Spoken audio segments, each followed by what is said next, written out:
An event of this kind is not the work of one person. And so there are a number of people to thank. Members of the Rhode Island American Society for Public Administration Council, to single out a couple of people, Steve Adamic, Camlin Teeth, and Tom Manning. Without the work of Jane Flora, we're not here. Or I'm outside trying to put together chairs and so forth, and we're going to have some sort of meeting down the way. Jane Flora is a wonder. She is a tremendous asset for this program. And Vice President Wilbur, since you're here, if you can have any influence on the administration, give her a raise. Yeah.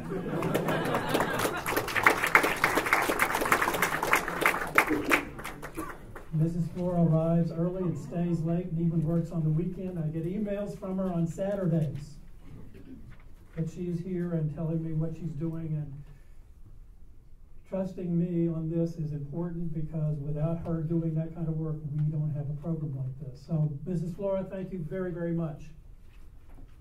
One of the other traditions that we started when I first got here was an award that goes to the outstanding graduate. And it is one of the advisement points I make to students coming into our program, that if you join the MPA, you get the listing of the MPA under your education. You can also have a certificate in one of our 2 specializations. That's yet another line on your resume. And if you are the outstanding graduate, that's a 3rd line. And so it is a very important award, and it's important for not only the graduate student who has done an outstanding job, but who also follows in the tradition for whom the award is named. His name is John W. Stout. He joins us this evening. Dean Stout, would you rise?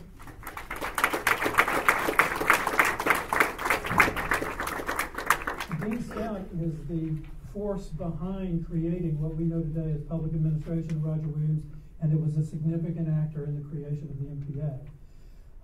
He has worked tirelessly to make Roger Williams, its continuing studies program, and the public administration portion of it a success that I think it has become, and we appreciate all the hard work you put in, Dean Stout. Dean Stout is retiring at the end of the year, but I'm pleased to say, I hope this is still accurate, Dean Stout, that you will be dropping in for revisement sessions and consulting. Absolutely. And we will be enriched for your presence. This year's outstanding graduate is a bit of an anomaly. He's a male. The people who have in the past won the award have been primarily female. He is only the 2nd of the recipients to be a male. He joined us from the state of Rhode Island, for whom he continues to work. He joins us after considerable educational credentialing before he joined us, and so important is education to him that he wanted to pursue his MPA with us. And therefore, it is my great pleasure to introduce to you Thomas Manick, the outstanding graduate of the class of 2012.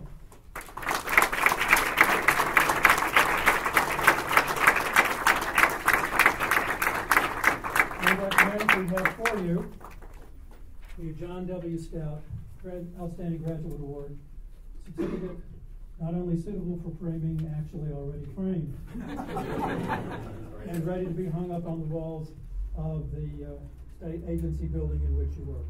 Congratulations.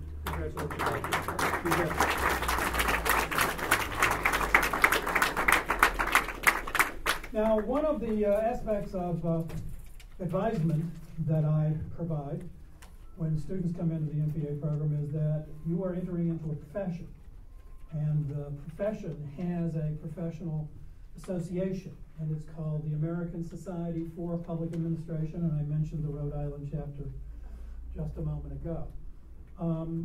I encourage the membership in Rhode Island ASPA and in the National ASPA. If you join National ASPA, a portion of your dues comes back to the Rhode Island chapter so that we can have events like we have tonight. Now, through the good offices of, again, Jane Flora, and it was her brainchild to come up with this, the Rhode Island chapter of Public Administration, American Society for Public Administration, has sponsored some new membership applications. And if you are a new member in here, would you mind standing and being recognized for us?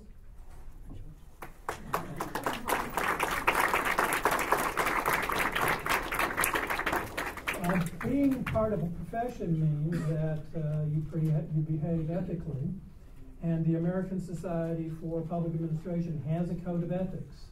And the ethics class, many of whom are in attendance tonight, are doing a code of ethics comparison, and one of the organizations with a code of ethics that will be compared will be ASPA. So I look forward to hearing their analysis. Now, tonight we also have a presentation from Peter Wilbur. Mr. Wilbur is the University of Roger Williams University, Vice President for University Relations. In that capacity, he works with community groups, organizations outside the university to expand the university's mission and to do public service. Vice President Wilbur has also been working with a Rhode Island Foundation-sponsored organizational effort called Make It Happen Rhode Island, or RI. And he is here tonight to give us an update on what's transpiring. And of course, Vice President Wilbur, we would like to invite you to the May 1 conference, which we have traditionally held on the Bristol campus, to give us an update at that time of what has transpired. So, in addition, by the way, to having the position of the University Vice President, Mr. Wilbur is also distinguished by being a member of the first graduating class of the MPA in the spring of 2007. So he's an alum, and we are pleased to have him with us this evening. Vice President Wilbur.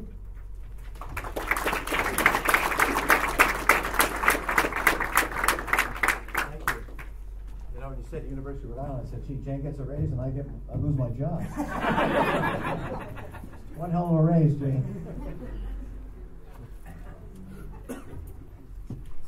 I'm a stand-up comedy act after 11 p.m. at night. I'm very pleased to be here. I've been with the university. I'm in my 14th year, so I've seen a lot of transition, changes, all for the good, all part of a growing university. And I've got to say, it's very rewarding to see the broad spectrum of participants here tonight, particularly from not City Year, but Year Up, and City Year is another one that populates the building, and all the grads in the MPA program. I will share with you just briefly that one of the most profound early discoveries in my studies as an MPA student was the fact that I no longer had to type in footnotes at the bottom. It was insert note, there it was. Well, I'm going back to school. Anyway, when Jane called me and wanted to know if I would be, come speak to you folks about updating what's going on with Make It Happen RI, it got me to thinking. The President, Farish, and myself, we attended that program. It was a 2-day program. I don't know how much you know about it, but for those of you who are not that familiar with it, it was a Friday, all day. Over 350 people attended. No offense to the politicians in the room, I was one myself, but there were no politicians invited, purposely for the sake of allowing people to feel comfortable and really engaging and saying what they felt and not worrying about hurting somebody's feelings or burning a bridge, that kind of thing. So that was a very good thing. The next day was on a Saturday, and you'd think, Saturday in Providence, early in the morning till noontime, not going to happen. 150 people showed up. So these were people that are extremely engaged in the community. There were heavy hitters, there were light lifters, there were medium lifters, you name it. They were all there, and that spoke volumes about how people really care about the state and how they want to make a difference. Everyone realizes that the state needs this kind of effort, this kind of collaboration. So it was a 2-day event, and okay, so now what's going on? Well, you've seen recently in the paper, I got an email from the foundation yesterday, the day before. They've committed $1 million to the effort, which is nice. Always nice to have funding, particularly if you've got to give Jane a raise. But no. And recently in today's paper, which I did not see, but was fortunate enough to get a copy of what you've got in your hands, a group has formed a consortium and providing another $235,000.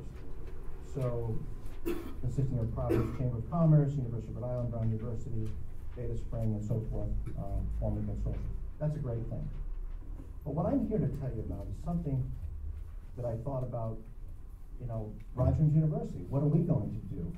How are we going to play this out? And interestingly enough, this is something that's been going on at the university for a number of years. It's just that we haven't been very good at telling our story. So what I'd like to discuss with you tonight is give you a little bit of history about what's going on with the university that relates to making it happen in Rhode Island, which is a kind of a playoff to make it happen RI. I say it's been going on for years, particularly in the School of Architecture, where they have these studio programs. The students go out, they have projects. They've done public transportation projects in southeastern Massachusetts. They do building projects, you name it, they're out there doing it. But no one ever really knew what was going on. A couple of years ago, I got a group of officials from the town of Exeter, where I live, and brought them out to the university. They had a need on how to develop a rural village without eliminating urban sprawl. They didn't want big box. So a team of students was pulled together, faculty, staff, and I'm happy to say they were running public charrettes, and the community was very excited. They got a grant from the Orton Family Foundation for $250,000, an additional state grant later on. And I'm happy to say that probably 2.5 weeks ago, the town of Exeter passed ordinances that protect and develop the town the way it should be done, thanks to the efforts of project-based experiential learning. And that was all done at Rogers University by Roger Williams University students making something happen in Rhode Island. So I took a little inventory. We held a campus community engagement summit just to find out what's going on at the university, how much of this is really going on. Are we really making a difference on what happens in Rhode Island? And I'll just read off a few of them. There are 24 different organizations that exist at the university currently doing some form of community engagement. We've got the Roger Williams Town Cooperative Committee. It's a kind of a grant funding operation. The Macro Center, the Latino Policy Institute, the Pro Bono Collaborative downstairs in this building, the law school, the Center for Economic and Environmental Development over in the Marine and Natural Sciences area, Community Partnership Center, and I'll tell you more about that. Feinstein Institute for Legal Service, Marine Affairs Institute, the Leadership Institute, Housing Works RI is on this floor, a couple of doors over. The Housing Network of Rhode Island, the Career Center, University Advancement, Spiegel Center for International Programs, Department of Public Administration, and there's more. I don't want to go on too long. But that's just to give you an idea of kind of the tip of the iceberg that was sitting right under us, and we didn't even realize it. Well, this new president, President Farish, came in and he realized the value of giving back to the community, the fact that higher education needed to tell its story and needed to give back to the community as well. So he formed a division called University Relations. That consists of the Community Partnership Center, Housing Works, Housing Network, the Council on Research Policy and Advocacy, as well as the President's Advisory Council. So there's a lot of brain matter, a lot of horsepower focused on community engagement. The CPC, Community Partnership Center, was formed. That gets together teams of students from different disciplines to work on the various projects out in the community, municipalities, nonprofits, non-governmental organizations, that kind of thing. To share with you just a couple of things about what's been going on, and I'll have a brochure available to everybody tonight, just so you get an idea of what it's all about. You don't have to remember all this. In the first year alone, we've served 26 different organizations, ranging from Adams Memorial Library in Central Falls, Herreshoff Marine Museum in Bristol, Beavertail Lighthouse Museum in Jamestown. We're working with SWAP in the city of Providence, Stop Wasting Abandoned Property, Warren Baptist Church, Rhode Island Department of Environmental Management, City of Woonsocket, East Bay Coalition for the Homeless. There's 26 of these organizations that have students engaged in projects out in the community, making it happen in Rhode Island. 455 students so far have been engaged in this, putting in nearly 20,000 hours. Disciplines that are involved: transdisciplinary projects, American Studies, Architecture, Art History, Business, Communications, Community Development, Construction Management, Education, Finance. Let me give you an example. There was an abandoned school in Bristol called the Wally School. The town had no idea what to do with it. So they put in an application to the Community Partnership Center, and a team was assembled of historic preservation, architecture, engineering, construction management, and business school. And we also had a design firm called the Teaching Firm in Residence running the project. So to make a long story short, at the end of the project, which was like 2 semesters, the project was presented to the town council, demonstrating the research that was done by the business school on art centers throughout the country, how to develop a sustainable model, what needed to be done in the building to make it safe and sound by the construction management folks. Architecture did the design work and was presented to the town council, and now they know what to do with their Wally School, potentially an art center. But they have the research, the capability, the town is thrilled, the residents were thrilled, the students got the benefit of pulling together these public charrettes and engaging people so that we could glean from them what they wanted to see done, how to engage the arts community. So it's really, and this is what's so important about public administration, it's about engaging the community, not leaving them outside and telling them what's going to happen, but bringing them in, really finding out what they want to see done and why it's relevant. Another demonstration of Roger Williams' leadership in making it happen in Rhode Island is that next week, October 25th, you will be reading in the papers and maybe seeing on TV a public announcement of a partnership between Rhode Island Economic Development and Roger Williams University. Announced by the governor, the mayor of Woonsocket will be there, the mayor of Providence will be there, the president of the university will be there as well. And if I don't work for URI, I'll be there as well. And this is all about, they recognize the value of what the universities, and in fact higher education can provide by re-engaging their resources back into the community. But this is a formal partnership between the university and the state of Rhode Island through the Economic Development Corporation. And we will be working the governor's urban initiative, which focuses on 5 cities and towns throughout the state that are in need of help economic development. We'll have transdisciplinary students, graduate students, graduate assistantships, which are funded by the university, will be available, work study students. We have a payroll of work study students worth $1.6 million. We've decided that they'd be better served out in the community as a resource, working on project-based related activity, instead of sitting in front of a couple of gym doors being a venue monitor. Much more inspiring, much more engaging, helps them develop their network, their contacts, their references. So you'll be reading about that October 25th, 11 a.m. in State House and State Room. Very excited about that. So it's all about, for the university, combining the value of a liberal arts education with student engagement from project-based experiential learning. This gives the undergrads and grads alike a chance to take the education that I know you've been working so hard at and put it into real use, to really understand, why am I doing this? You know, I'm losing my inspiration. I can't quite see, okay, I was doing this for why? Well, once you get out there and work on a project and you're working with the public, it's amazing how that re-energizes and clears your vision. So it's about that. It's about the university value proposition. We have to demonstrate to our constituency, why should you come to Roger Williams University? Because we have an activity, we have an ability to train you and to engage you and set you up for employment. I know some people don't like to hear this, not necessarily in this room, but it's about school to work. I mean, that's why we're here, that's why we're taking your time, paying your tuition, buying your books. It's about educational affordability and access. Stay tuned, because you're going to hear some more about that, but if I told you that now, I'd lose my job for sure. It's about careers, and I mentioned the graduate assistantships that are funded, and also the work-study payroll. We're all turning that back out into the community for the benefit of the state of Rhode Island. So I hope this brief description of the transformational activity that's going on at the university gives you an idea that actually Roger Williams is a trendsetter and a leader in this. It's just that the story hasn't risen to the surface, but I'm sure that on October 25th, people will really see that we're making a difference. So I thank you for your time, and I'm happy to take any questions if you want them.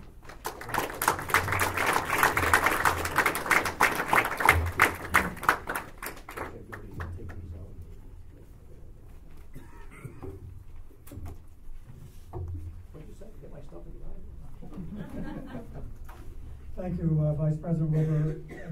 one of the reasons I wanted Peter Wilbur to speak to us tonight was about these kinds of community connections that we're beginning to make in larger ways than we ever have before. And this audience in particular would very well benefit from that. And in that regard, let me just bring to your attention who actually is here. In addition to our RWU MPA students, we have with us tonight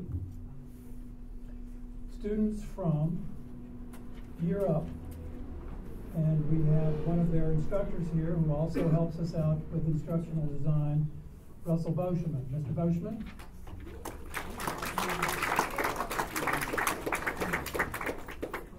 I assume your students are scattered over here.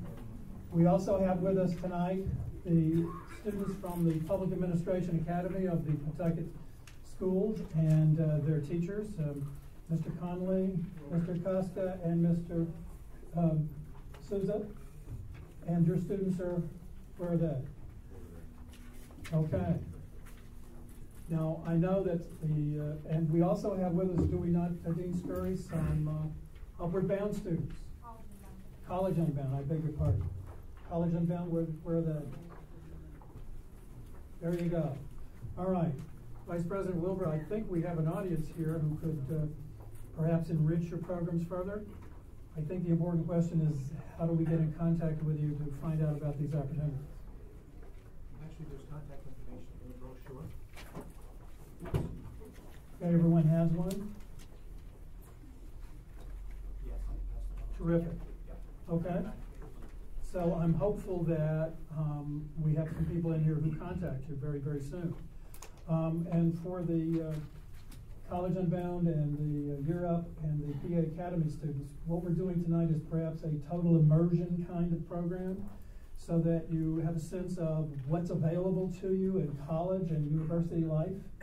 And the kinds of work that Vice President Wilbur is pointing out, it becomes a very, very valuable part of your curriculum if you can join us at Roger Williams University. So I look forward to seeing you in classes. Now let's turn our attention to the formal part of our presentation tonight. Tonight is a beginning of a year-long series, we hope, of ethics-based presentations. And I asked a couple of very informed individuals to take the lead in talking to us tonight about ethics. And I put them on a very, very limited timetable, but they will be staying with us for the ethics class, where they will be discussing with us the cases that the students have prepared, and should be a lively and provocative discussion at that point. The guest speakers we have tonight, Dr. Margot Woods. Dr. Woods comes to us from the Ethical Society of Boston. And they have a very important set of programs that they put on, and I'm sure Dr. Woods will be able to tell you about them. But also we have with us this evening Reverend Stuart Pattison. Reverend Pattison comes to us from the Hamilton Union Presbyterian Church in Gildersley, New York. And I've asked these two folks to sort of take an arbitrary division that I created for the ethics class and sort of give us a vision of ethics from the theological point of view and the ethics from a somewhat more secular point of view.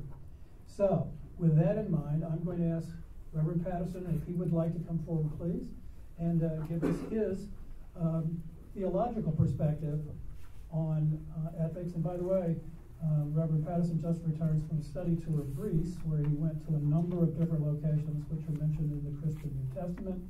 And I personally will benefit from, I'm sure, multiple sermons being preached along those lines in the Sundays to come, and look forward to it. Ladies and gentlemen, Reverend Stuart Pattison.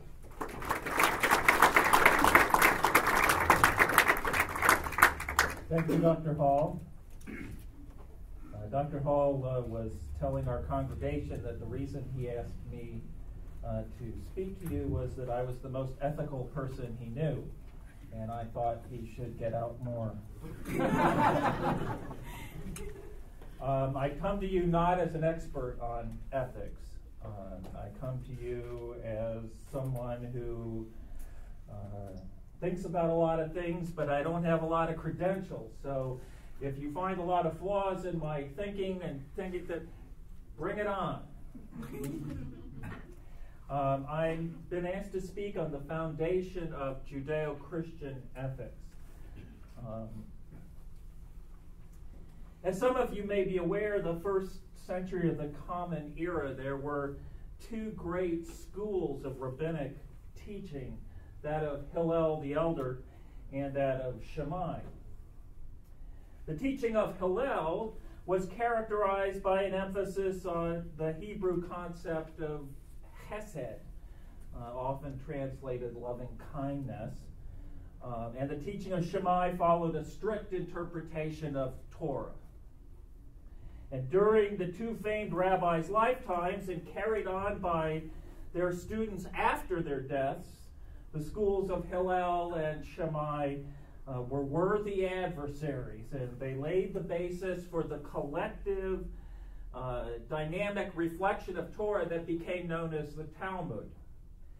And the Talmud is a work that formed the backbone of the Jewish tradition after the final destruction of Jerusalem and the scattering of the Jewish people, known as the diaspora. And it's in this context that a famous story is told. A certain heathen came to Shammai and said to him, "Convert me, provided that you teach me the entire Torah while I stand on one foot." And Shammai drove him away with the builder's cubit that was in his hand. Now, after this, the heathen went to Hillel and made the same challenge. And Hillel said, "What is hateful to you, do not do to your neighbor." That is the entire Torah. The rest is commentary. Go and learn it. Hillel's response is more complex than it may appear. It is meant to be taken as a whole. What is hateful to you, do not do to your neighbor, is not a self-evident statement that can be mechanically applied to any situation. And the completion of this teaching, that is the entire Torah, all the rest is commentary, go and learn it, sets up a dynamic of what we might call today action reflection. The word commentary represents not only analyses of meaning, but practical application to real-life situations in the Jewish community.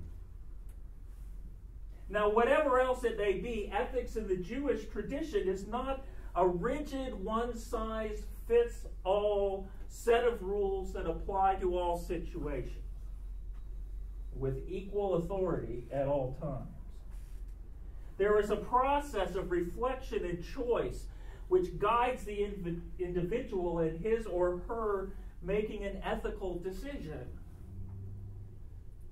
And in this context, Hillel's teaching, what is hateful to you, do not do to your neighbor, is an overall umbrella or canopy or reference point in the conversation about this, as well as an important reality check. Are my reflections truly being guided by what is hateful to you, do not do to your neighbor? Now, interestingly enough, perhaps 2 decades after Hillel's death, a teacher from Nazareth, Jesus, son of Joseph, articulated a very similar formulation. When asked, what is the greatest of the commandments, Jesus responds, "You shall love the Lord your God with all your heart and with all your soul and with all your mind." This is the greatest and first commandment, and the second is like it, love your neighbor as yourself. On these 2 laws hang all the law and the prophets. In the Gospel according to Luke, Jesus concludes a teaching by saying, "Do to others as you would have them do to you." And here Jesus states positively what Hillel states negatively. And the 2 teachings are entirely complementary. Indeed, as an approach to ethical discernment, these teachings mirror the classic means of seeking knowledge and understanding of God. Hillel's approach is what might be called the via negativa. What is hateful to you, do not do to your neighbor. Thus, when confronting an ethical dilemma, this approach would guide us to identify hurtful motives and consequences of a given course of action, and thus to seek to avoid those actions. The approach of Jesus would be called the via positiva, and that is, do to others as you would have them do to you. And again, love your neighbor as yourself.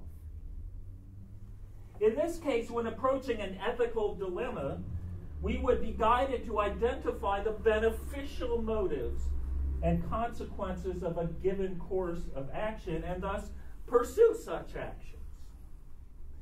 In both cases, the common reference point is to, in this case, identify myself with the person or persons who will be directly or indirectly affected by a given decision. Now, what I've described here is probably not unique to the ethics of the ethics of Judaism and Christianity.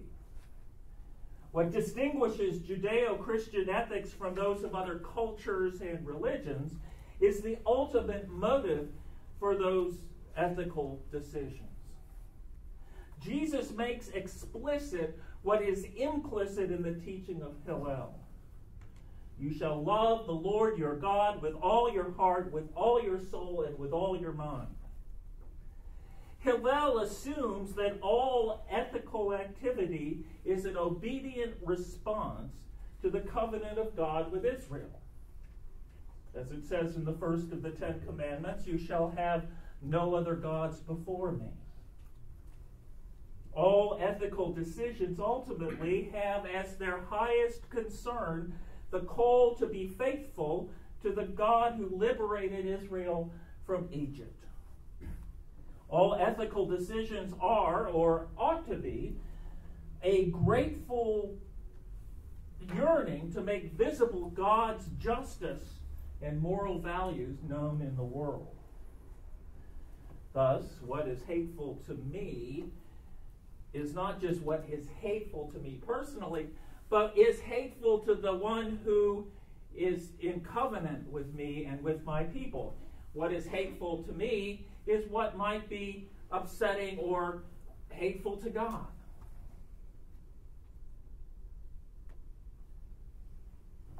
Again, Jesus states positively what Hillel states negatively. Quoting Deuteronomy 6:5, Jesus states, as the first of the commandments of Torah, you shall love the Lord your God with all your heart and with all your soul and with all your mind. It is from this single-minded devotion that begets the love of neighbor. For a Jew or a Christian who does not separate his or her private life from public life, there is a profound challenge. In making individual and corporate decisions, are there other gods exercising more influence than the God of Abraham and Moses and Jesus? Can there be ethical decisions which put the economic security of an enterprise at risk? How does one balance the claims of employers, employees, investors, stakeholders, the public, and the environment? Various political and economic philosophies provide answers which, in my humble opinion, tend to represent the interests of those who benefit from those philosophies. However, I propose that taking seriously what we call Judeo-Christian ethics often leads a person to act contrary to self-interest, which to the wisdom of the world is at best imprudent and at worst reckless and deluded? Why would anyone act contrary to the instincts for security and self-preservation? Yet in the Judeo-Christian tradition, it is this greater claim of a higher allegiance to the creator and sustainer of all life that calls us to put another priority, another concern ahead of our own. Thank you.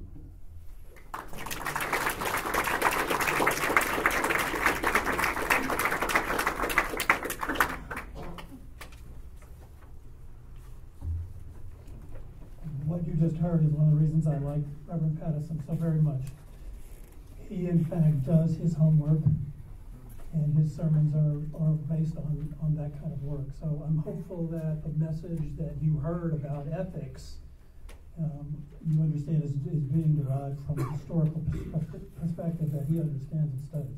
Now, I've asked Dr. Woods to take a more secular path. And what I would like to then be able to do is have a discussion with our presenters among ourselves about what we've learned and what has gone on. So, Dr. Woods, would you care to join us at the microphone?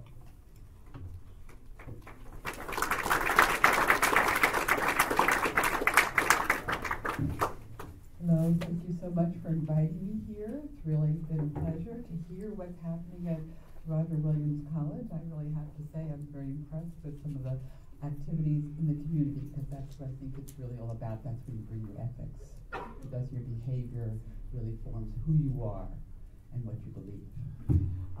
I'm at the Ethical Society of Boston. Just to give a little background, the Ethical Society was formed in 1876 with first in New York City. Actually, the first founder was really getting ready to be a rabbi, and then kind of decided that he was more secular than that, and so therefore kind of chose that time to kind of start a new organization. And he felt that deed was more important than creed. So the whole foundation was its deed, not creed, and that there needed to be something that united all people across all kinds of faiths. So that it shouldn't be faith-based, it has to be something more universal.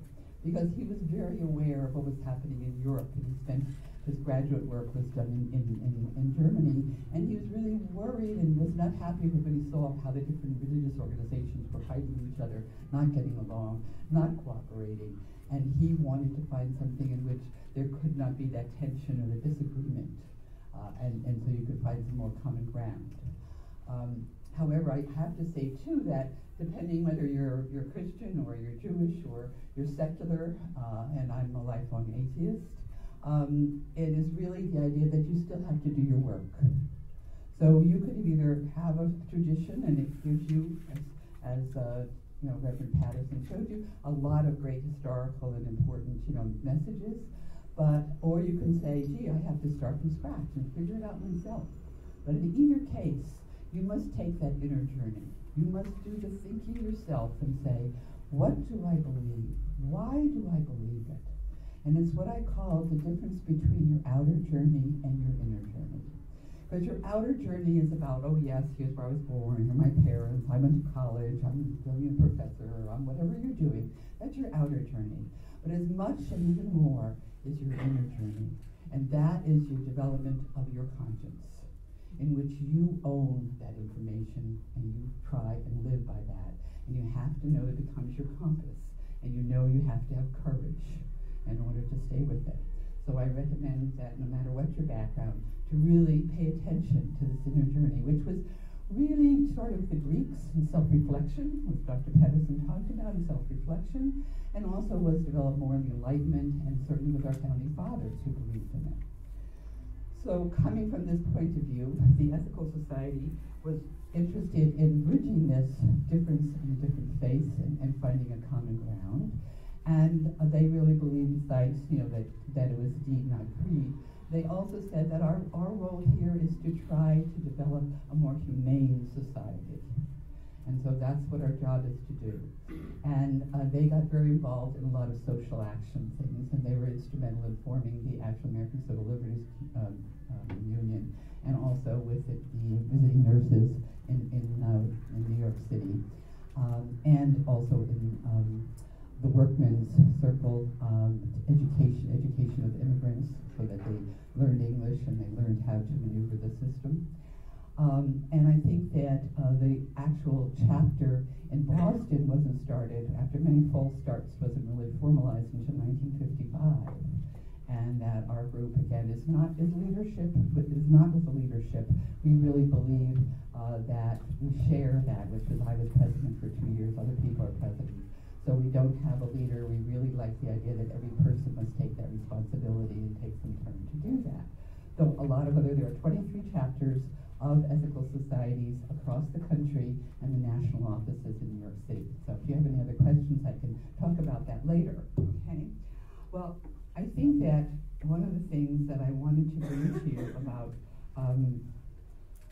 what we see as ethics is the idea that we, again, went back and did some history work, and what we were looking at was what did the Greeks were the first ones to talk about self-evaluation and to look at your inner self. And their 4 values that they considered pretty consistently over a couple hundred years that they considered were ethics were justice, moderation, not being too extreme, courage to state your position, and courage to stand up in society, because they felt you could not be a person except in relationship within your community, that defines who you are. And so how can I now stand up in community for what I really believe, even in times when other people may not believe it? And the last one was wisdom. And unfortunately, I don't really have a definition for wisdom. I don't know, it's really hard to find one. And everyone says, well, you know it when you see it. But that's about as far as I could get with that. Anyway, again, one of the things that we tried to do then to build on that, and one of the courses that we're doing right now is we're developing a course on ethics today. And what we did was looked at what were some of the values that we thought were really associated with an individual's kind of striving for some ethical standard. And there have been lots of groups that have been working on this, and a history that you can find. And the ones we defined, which are very similar to what you might have heard in different places, are honesty, respect, responsibility, justice, caring, courage, moderation, and freedom. We also felt that it would be worthwhile to say what were the values and the ethics and behaviors we would like our country to have, so that we felt there was not a contradiction where we wanted to go individually and personally and in our inner journey, and our environment we find ourselves in our polis or in our community, and what that community might be looking for. And so what we defined there was honesty, transparency, accountability, justice, freedom, and the greater good and the general welfare. So we were taking these ideas, and what we're working on doing is looking at different systems within our country. And different systems might be our economic system, our government, education, the media, entertainment, science, technology. How do they support or give lack of support to some of these virtues and ethics that we think are really important? And can we identify maybe at least 3 ways in which it really supports these, and maybe 3 ways in which it doesn't support these, so we can start to have a civic discourse and discussion about this? Because one of the things I'm really concerned about is that so many things that are so important to us, we don't know where to go to discuss them. Where are these conversations taking place? And I think that, yes, they're taking place in a lot of little different pockets, but we find that there's not enough civic discussion about that. And what does this mean to your community? What does it mean to how I live my life? Where are the contradictions that I have to clarify in my head so I'm very aware of them? And so this is one of the journeys that we're taking. And this goes along with also the work that we have been doing on nonviolent communication. The parent corporation, the organization at the national level has really supported nonviolent communication. And just for a quick translation, I will say that it really means non-judging. I don't know how many of you are aware of how often we judge. Judging is just a way of life. And it first starts easily verbally, and when you judge, then you often think that you can take action when you see someone and you have judged them to be bad or wrong. And again, I want to kind of temper this with the idea that it doesn't mean you don't consider and evaluate and be able to evaluate and make decisions about what's right, what's wrong, what's going on. But the whole idea is that when you really want to form a personal relationship with someone, whether it's your family, whether it's a family member, or whether it's someone in the community, or someone your boss, or whatever, that's when you have to be aware of non-judgment communication. Because when you judge, and people hear it, you know when you're being judged. You're talking to someone, you can see them in their eyes. Oh yeah, they're saying, right, okay. And you know, I wish we could know what it was. It seems to be in the air. And you know that, and right down, you close down. Because you have to protect yourself. You have to protect yourself. I'm not letting them come in, whatever. So the idea is that it really interferes with so much of our communication.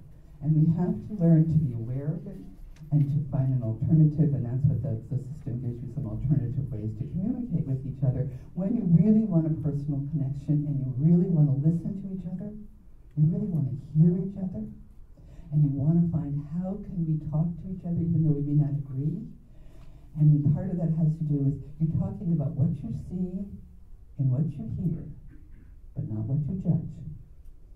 And so it's really kind of saying, I saw you do this, I heard you say that, tell me more about that, what's happening here. You don't judge and say, that's a stupid thing to say, whatever. Or, I'm really in disagreement with you. So it's a process, and actually one of my members here is right here in front, Joe, was with the training that I took for nonviolent communication, 10 days with Marshall Rosenberg in Albuquerque, New Mexico, which was really a very meaningful experience for me. The other thing, just to talk about what the Ethical Society does, it also kind of tries to gets involved in actions in the community, and right now our action happens to be with Move to Amend. That is to have proposed a constitutional amendment so that we can take away, to reverse Citizens United, so that we can definitely say that corporations are not people, money is not speech, and we can return to a much stronger democracy. So this is a long-term plan. It doesn't happen that quickly. We know that 12 different amendments were passed in the last 100 years. So again, as you can see, it's doing deeds, it's doing something to try to make a difference. It's trying to keep upfront our ethics and what is happening and how does our culture affect us. How can we have some self-reflection to understand it, and hopefully we can kind of do something about it in community with support of other people who feel the same way. And I have to say that, you'll always need at least 2 or 3 friends who really can support you in difficult times, who have the same opinions or feelings about you, because there's a lot of rough times that we will all go through. And when you're getting your master's in public administration, you have to know that there'll be times when you will be really kind of offering alternatives to what's been traditional. And you're trying to offer something that's for the common good and the general welfare. And sometimes that smack hits some other people's self-interest. And how do we get beyond that barrier? So I wish you lots of luck in doing this. I think this is the hope for tomorrow. I think what work you're doing is the hope for our communities that identify these things and make a difference. And I'll be available here for any questions.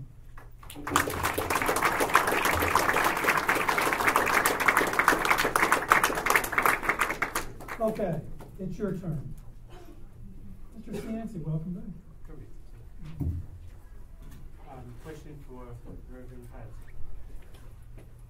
Would you agree that all ethics have their roots in morality? And if so, how would you separate that from religion, even if the Ethical Society doesn't acknowledge it?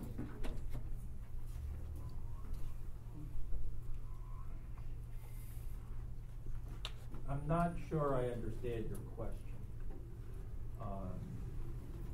That ethics has its roots in morality.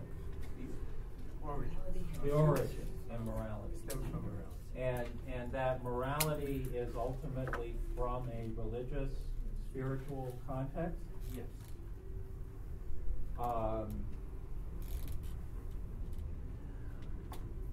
And then, so how do we then state the last part of your question? Well, what I'm saying is, even if the ethical society doesn't acknowledge that, would you agree that it's true?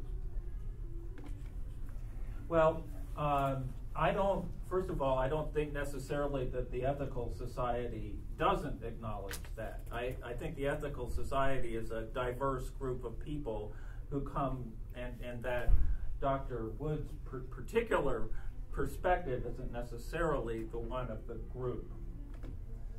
My other confusion is I've really done a lot of reading, and to me, I've gotten as far as ethics is Greek and morals is Latin. So they're very close. It's really hard to make a distinction, and I hope is between ethics and morals. Yeah. It's because we're in the Western culture that we have tended to speak more about morality, and it's more the language of the church. And it comes out of that sense of, and I guess this is an answer to your question, as a Christian, I believe ultimately my source of what motivates me is a feeling that this is the intention of God for human behavior. And I recognize that people who may come from a different perspective can often end up at the same place. But it's very difficult for me, or it nourishes me, to feel like I am in relationship with my God, and in the company of a vision that is inspired to me from Scripture, that allows me to function. As I said, I would make a very bad. I'd make a bad atheist. I'd make a bad Buddhist, a bad Muslim. I make an okay Christian. You know, Jesus came and reached out to me. That's what I got, and that's what I'm sticking with. Is that the only way? That's more than I know, but I do know that that connection and that basis for moral and ethical decisions is what guides me. Does that help you? Yeah, it's just the follow-up. Without that, you feel you could be ethical? Well, me personally? Well, in general, I guess. In general, could a person? I think that yes, a person can, because they are. But I find that I screw up so much that if I don't have a sense that I'm loved and accepted and can make bad decisions and ask for forgiveness and all of that, I will pretty soon get, and the pressures from the society to me are such that it would just be easier to go along with the flow. So I need a deeper connection to keep me, as I said, something that will lead me to choose against my own self-interest time and time again.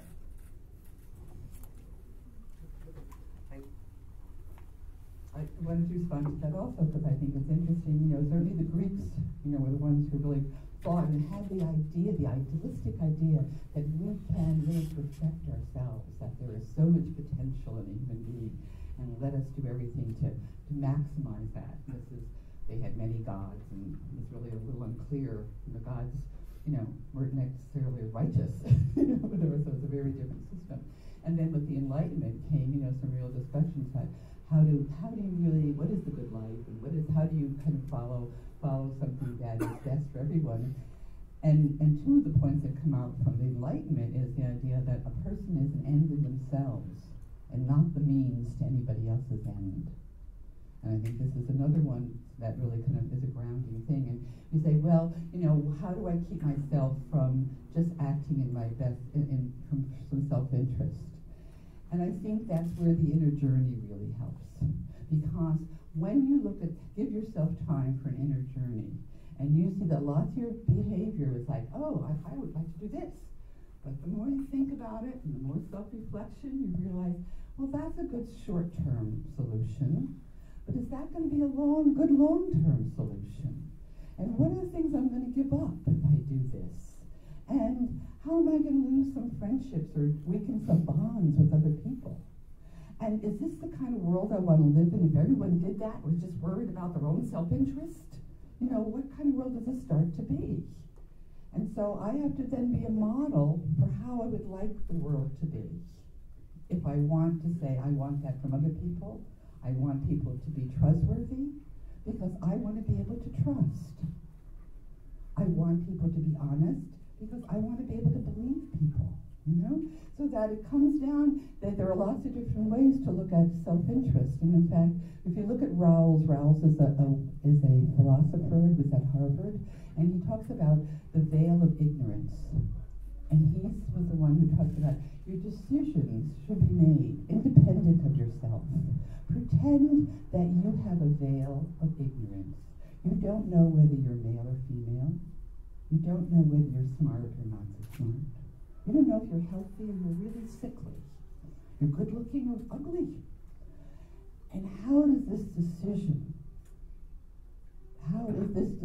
going to be one that is right for everyone, not just for me and from my experience? That's the egocentric way of looking at it. That's the way children look at it.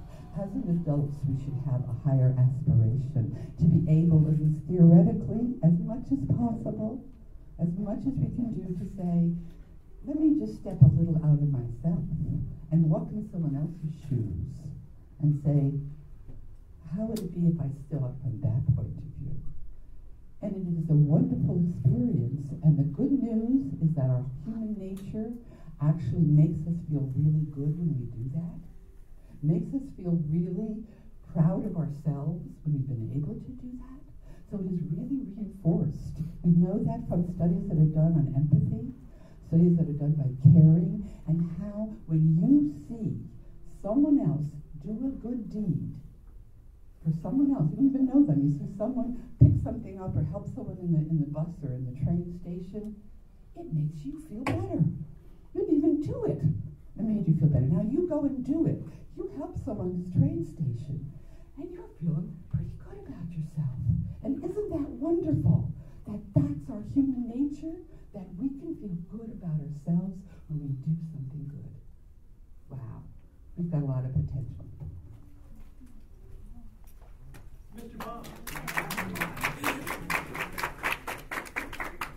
My question is for Dr. Wood. Can you stand up, please? Thank you.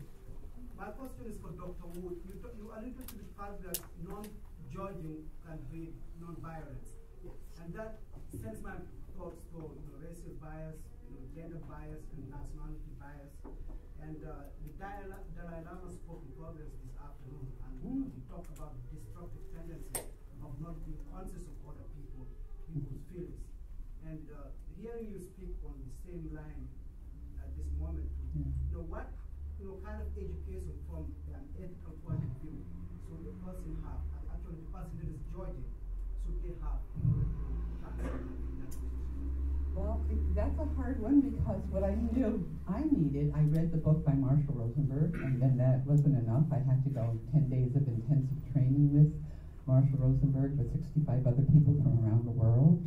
But I think the story that's a preface for his book, Nonviolent Communication, is really very good. It's written by the grandson of Mahatma Gandhi. And I guess he was a really kind of feisty youth. And so his parents sent him to his grandfather, Mahatma Gandhi. And he actually said, look, at what I want you to do is I want you to go out in the community, and I want you to record every time you see people snickering at other people, saying nasty things, kind of having a bad attitude and kind of saying some nasty words. And also recorded on another column when you see people actually hitting each other, kicking each other, punching them, or whatever. And he said, and every night we're going to go over what you've seen today. And so that's what they started to do. And in the beginning, you could see very clearly there were so many things that were nonviolent as far as physical activity. But what you saw was columns and columns of people judging, mean, pushing people away emotionally, not physically. And Mahatma Gandhi said, and it's the nonviolent communication, the verbal, that leads to the physical. And so that's what we need to keep in mind, that it starts as verbal and then it becomes physical. You get permission to do the physical. And I think that yes, you do need time and effort to try and do this because we are so fast and we do this so easily. And if you haven't noticed, I certainly have noticed myself that sometimes when you go, oh gosh, they don't really know what they're talking about. I have a better point of view. And that makes us feel better because now we've upped ourselves by putting someone else down. And this is a very common human trait. And so it does take a lot of work and it does take support with people who would help you out too. So it's not easy, but we know it's possible. Dr. Wood, you mentioned that one of the benefits to a secular morality is that it's more universal. Isn't it also?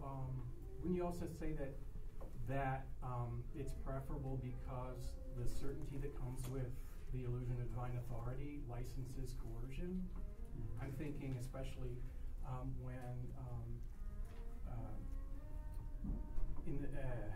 when you both talked about people acting contrary to their self-interest.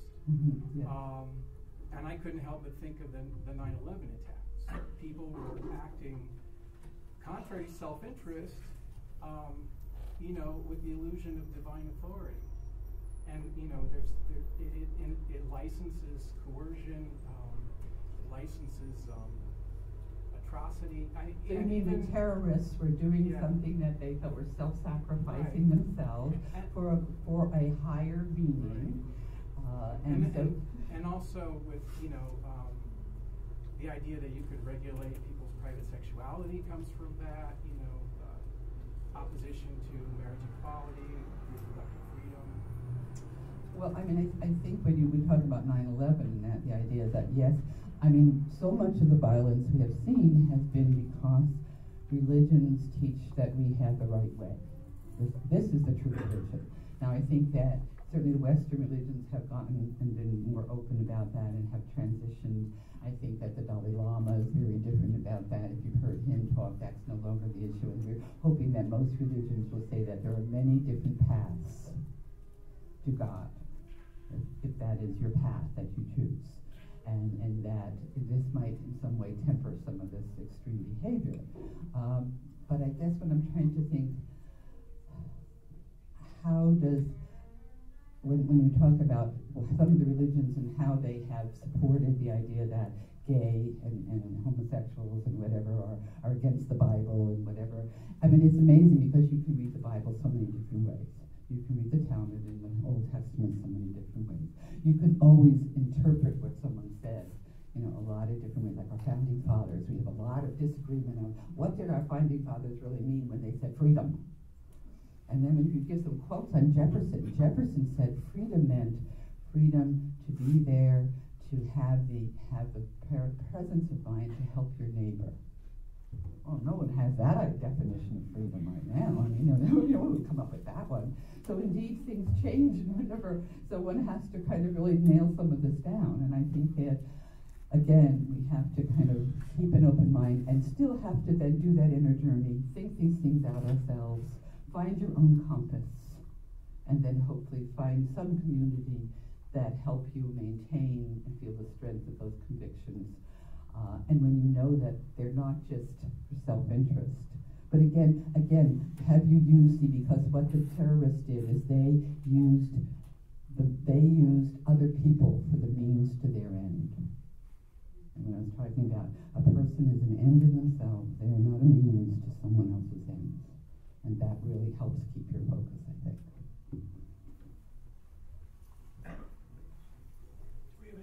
from our high school folks. Surely this is provocative enough to make the link. Please.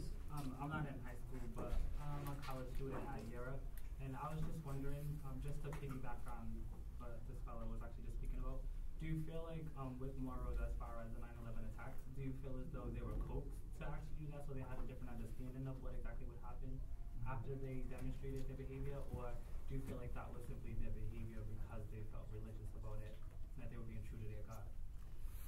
You want to hear from both our speakers on that, right? I had no idea. Okay.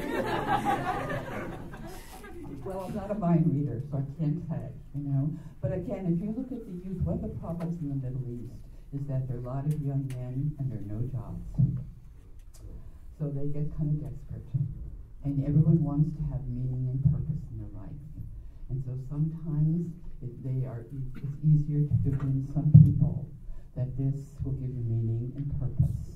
And can you imagine that you're willing to give your life so your life has some meaning and purpose? You see how strong meaning and purpose is? We want to offer more positive ideas about meaning and purpose. But when a society is in so much trouble and has so many kind of problems, and it isolates, again, these young men, and certainly have problems with women don't do very well either, but the idea is that these are the things that could happen, that you could convince these young men that this was a noble thing to do. And we certainly have seen that. And at most military things, you have, one of the things to go to war is you have to be convinced that this is a noble thing to do. That's a whole other story. The only thing I'd like to add to that is I think there is a tremendous need in us in general for certainty. And there are plenty of organizations that are willing to offer certainty. And religious organizations are among them, but so are political organizations and other organizations. And I think the best of spiritual traditions is to say that ultimately whatever the ultimate source of the cosmos is unknowable. And that we live in mystery.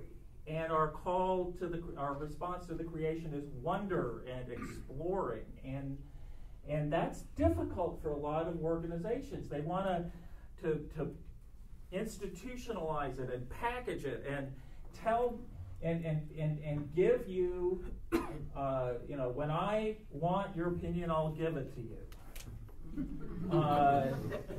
And there are people, there was a study done back in the 80s that showed that most people wanted to see God as angry.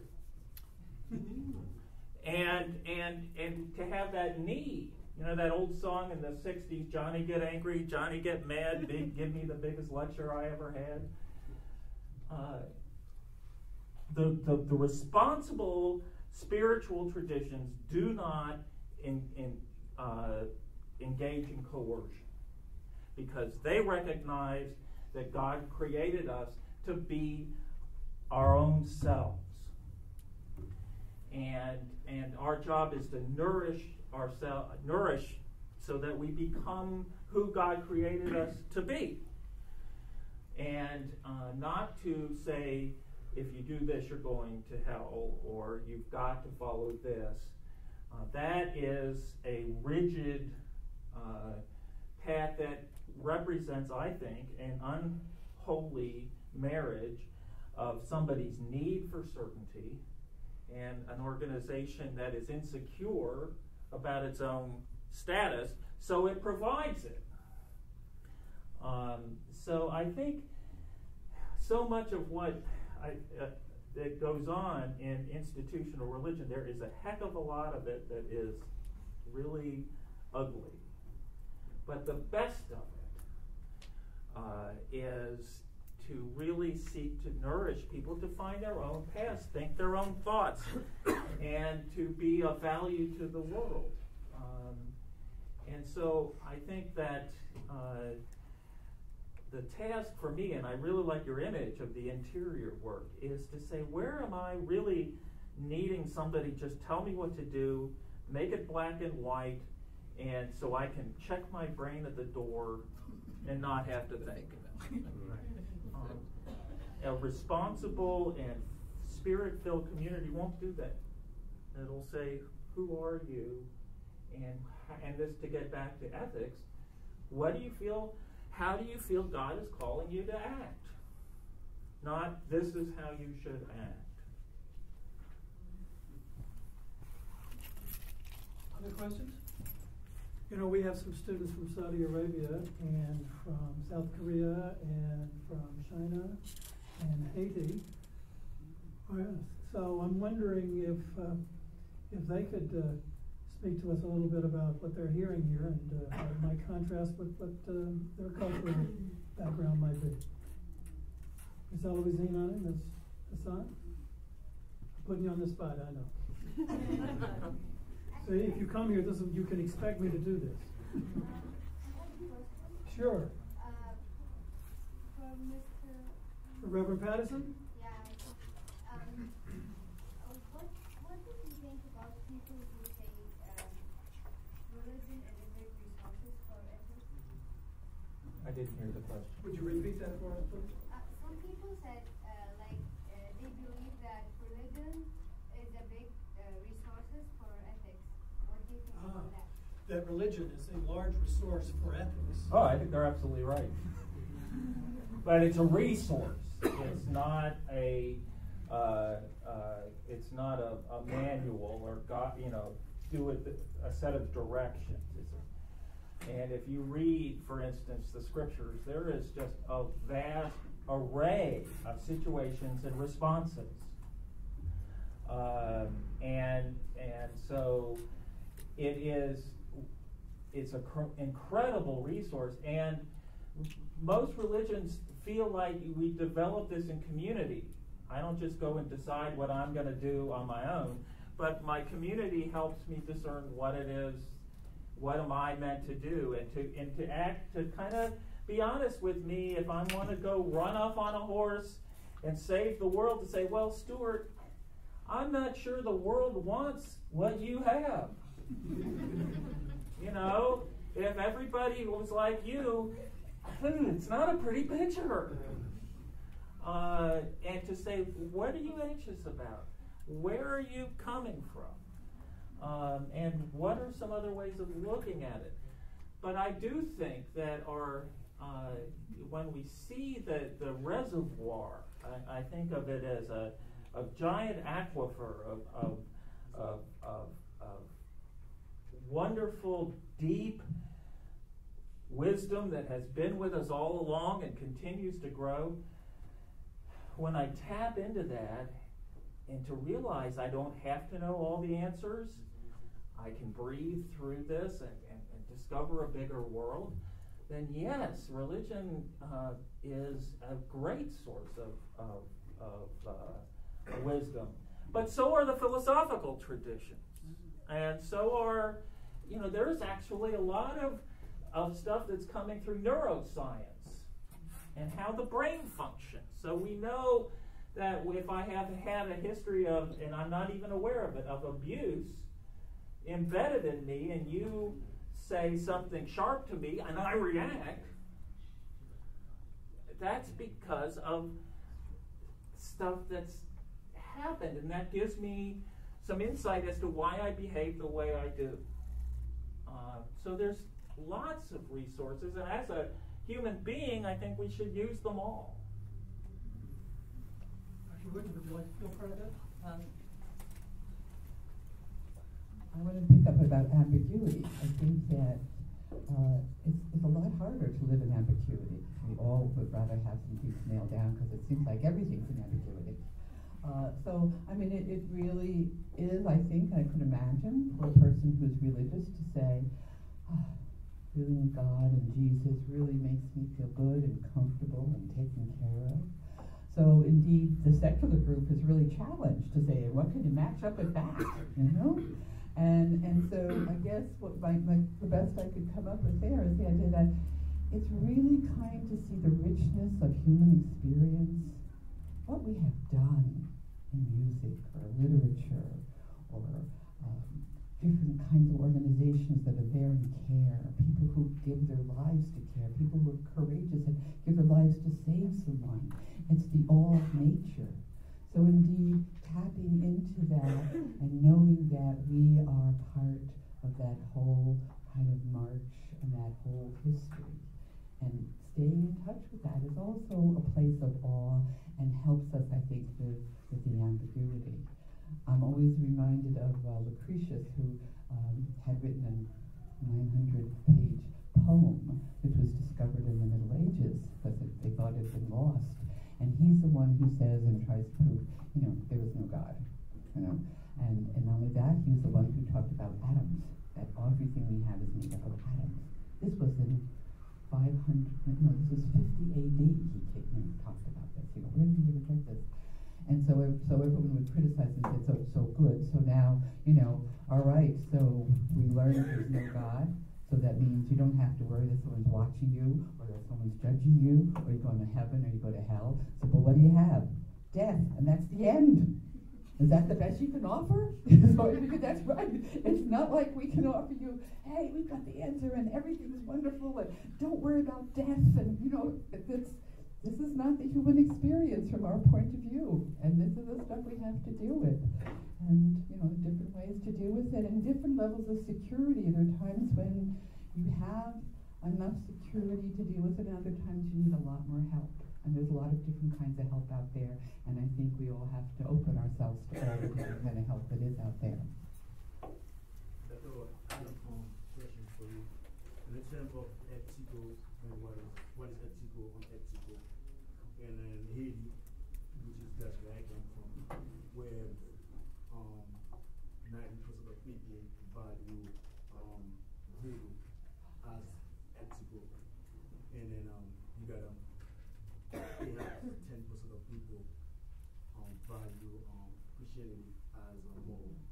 But those who are value voodoo as ethical, they use it not in a term to hurt people, but in a term just to help people. So the healing, you're talking about the healing voodoo. Exactly. So what is your perspective, your theological perspective on that? That's a tough one, because again, I have to raise myself beyond my culture and say how, if I was in that environment, it is foreign to me about voodoo. Certainly if it's helping people, then I have to say, okay, there are lots of different ways to help people, and sometimes you help people feel more secure and relaxed, that there's something you can do for them. But again, you don't want to close doors that there might be other things that can help them. So if they really need to get Western medicine, you don't want them to close that door. Say, yes, I can do the healing voodoo, but maybe we should check with the Western doctor too. He's got his own voodoo. He does it a different way. Let's make use of that too. And so you open yourself up to that. I think a lot of what happens here is education. That the more understanding you have in education and science, then you can have a lot of other explanations. There's always a lot that's not explained. So there's always a lot of the questions, and you can say, that's the voodoo part. We don't know. I know when I put my hands on these people and I tell them they will feel healing and warmth and comfort, we know that lots of people feel that, and they respond to that. But we also know that we want to expand our possibilities and understand as much about this world as there is to know, and that has to be done with education. Reverend Patterson, any thoughts on voodoo? Not right now. Okay. Mr. Bozeman, did you have a question as we close up? I did. So one of the things that we did year up today was we got to see the Dalai Lama speak, and I thought that it was a very interesting conversation, or rather lecture that he gave. There wasn't much time for questions at the end. However, he teaches, obviously he's a reincarnation of, in the long run, of Buddha of compassion. And so he's teaching that that everything, that we can live in a world beyond religion, and that everybody's religion is respected, everybody's thought structure and philosophies are respected, and that we can all move along and get along. But he says it starts with two things: here, so love in the heart, and then education, which was just the sentiment that was echoed up at the podium. I guess one of the questions that I oftentimes deal with, because I grew up Catholic, I was raised Catholic, went to Catholic school, but then ended up losing my faith sometime around when I was 14. But I guess now that I've adopted more of an academic perspective, more philosophical approach, how do people who support ethics, which is sort of an external force, right? We all know that we have to be nice to everybody, that kind of thing. How do people who practice religion, which is oftentimes more of an internal thing, right? Your belief structure, more of an ideological approach. How do we sort of tolerate each other's perspectives? Like, how does the secularist tolerate a religious person's code of ethics versus a religious person tolerating a secularist code of ethics when they kind of clash? Well, look at the table. They're not clashing. No, right, but look at the Middle East, and so, I mean, that's a huge... My response to that is that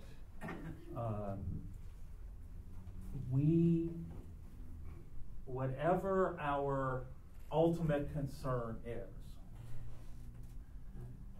that we keep our eyes on it, because when I'm looking at the big picture, it's big enough to include everybody.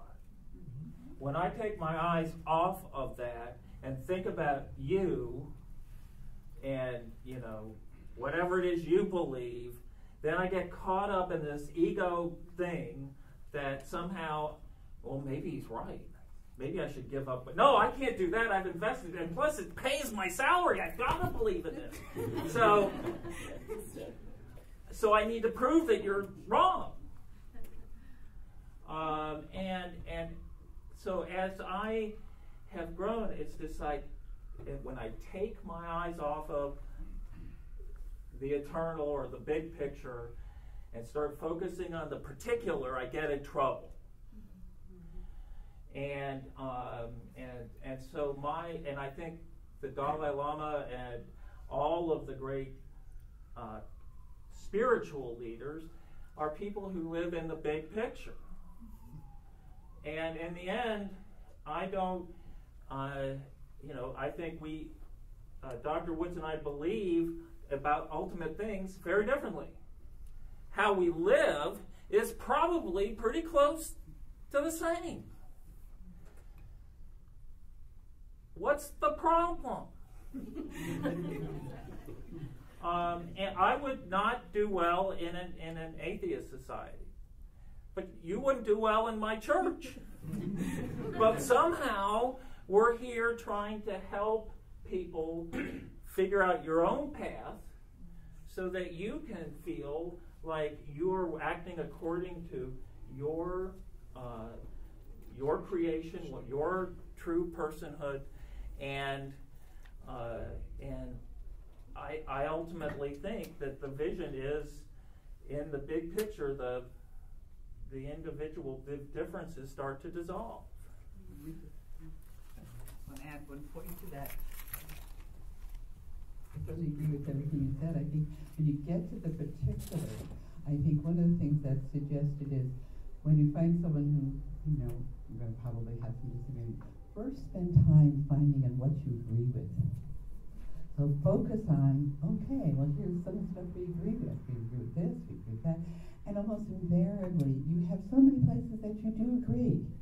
And then you'll say, well, in these 2 or 3 areas we don't agree. But at least we can listen to each other, and you tell me why you feel that way. And I want to tell you why I feel this other way. But so now that we have this foundation of quite a few things that we know we agree upon, then it's a little easier to do that and to go there. But if we immediately go to where we disagree, things just fall apart. We have time for one more question, Mr. Pierre. Yes. Actually, I have two questions. One each to the two panels. The first one is to my doctor with the words. Robert Patterson. Stuart Patterson. I have listened to your presentation, through which it seems that you tend to merge both religions and ethics. And to me, there should be a line of demarcation between the two, since religion is essentially our belief in God, who is our creator, and then whereas ethics is actually treating others the way that we want to be treated when no one is looking or when no one is around. My question to Dr. Wood is that we know that God created each and every one of us at his image or at his character. And the character of God is love, long-suffering, and genuine compassion. Religion is the mechanism that enables us to reflect the character of God in our interactions with our brothers and sisters, with our human beings. Well, I think you just answered your question to me. I totally agree that ethics is the reflecting of the image of God in my life. I mean, I can't separate out my religion from my behavior. If I'm truly in the image of God and compassion is at the heart of my life, and I'm cultivating, how can I not behave in an ethical, loving way? It's a way of life. It's not something I separate. And all too long, I think in our culture, there has been a separation of religion and practice. And it has led to an impoverishment of both.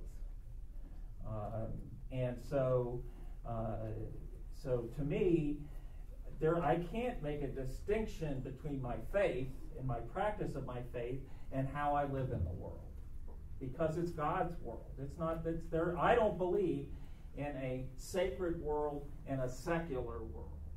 To me, it's one world, and how can I not be a whole part of it?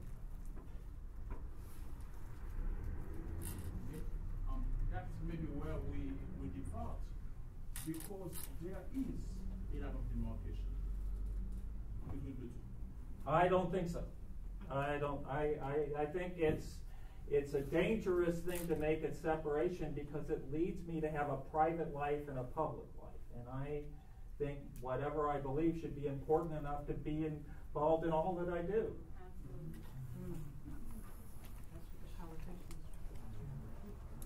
I mean, I agree. I think that's one of the times we've had problems when we've tried to separate the two. I have to say that when you look for the definition of ethics, and you look in just Wikipedia or whatever, they'll talk about organizations and ethics and whatever, it will say that the ethics, you can't defend your ethics because of faith-based information.